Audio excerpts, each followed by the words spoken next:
Kinship classification systems.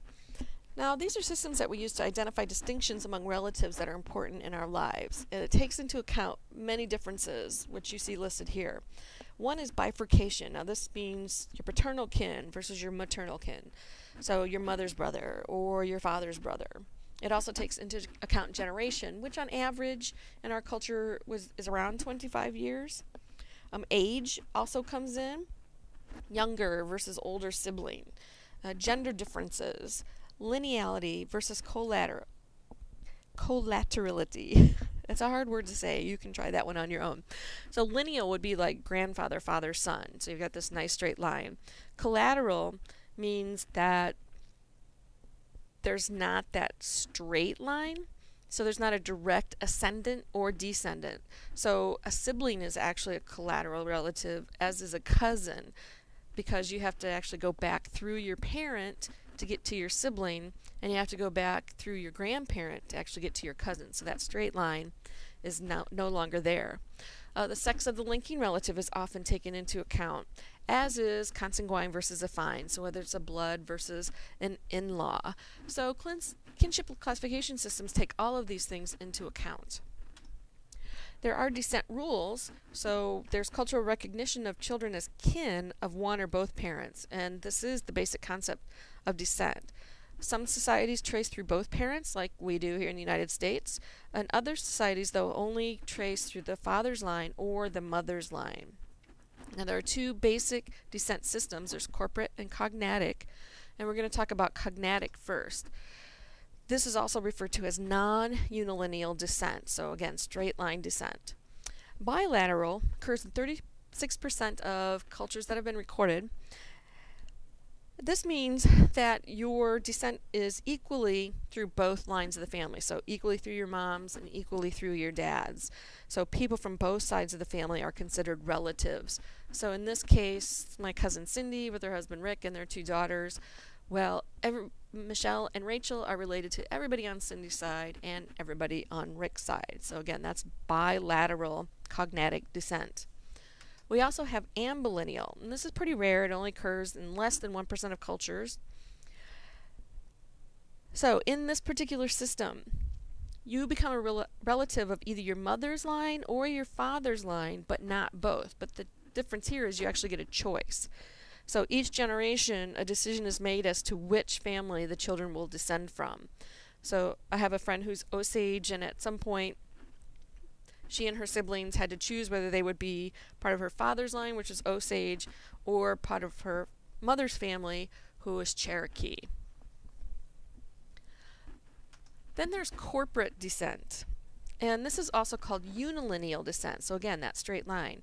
And there are two types. There's patrilineal, which is father to child, and that actually occurs in 44% of culture, so it's quite common. And we usually find this in situations where male solidarity is important. Most pastoralists are patrilineal, for example, the Nuer. Then we have matrilineal, so this is mother to child, and that occurs in 15% of cultures. And this helps to unify groups of women as decision-making bodies. And we find this in societies where men are often absent from the local community. So the Hopi are a good example of a matrilineal society, and those are our basic descent rules. Descent groups, well, in all societies there are social groups whose membership is based on descent. So they share a common ancestor extending beyond 2 generations. And we have several different types of descent groups. We have lineages, and in a lineage, the line of descent is traced back to the same ancestor, and a key here is that it can actually be demonstrated. So you can trace through your mother's line, which is a matrilineage. You can trace through your father's line, which is a patrilineage, or you can go to both lines, which would be an ambilineage. Then we have clans, and here we can actually see the clan system for the Seminoles. And clans are related lineages with a common ancestor, but the exact genealogy can be a little fuzzy.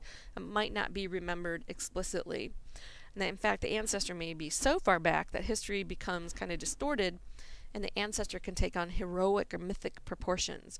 So many Native American groups or First Nation groups have clans, and the ancient lineages are tied back to animals or elements, or here we see the wind is even one of the groups here, or one of the clans. Now, clans can be huge. I mean, you can have a large number of people in clans, and they actually were quite adaptive. So if you can imagine that you were traveling in the wilderness and you came across an otter and you were an otter clan, then that individual would have had some social obligations to you. So it is a really good system. Pleiades, these are groups of clans that are thought to be related by kinship. Now, it could be a fictitious kinship, but everybody acts as if they're kin. Moieties are one of two descent groups.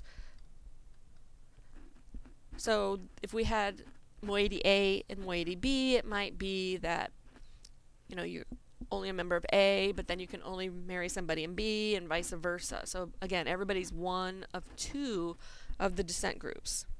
And then we have kindred, and this is basically all relatives on both sides, so it's part of bilateral descent. And we usually see this in groups where small family groups are more adaptive than large ones, and individual mobility is high. So industrial societies do have this kindred.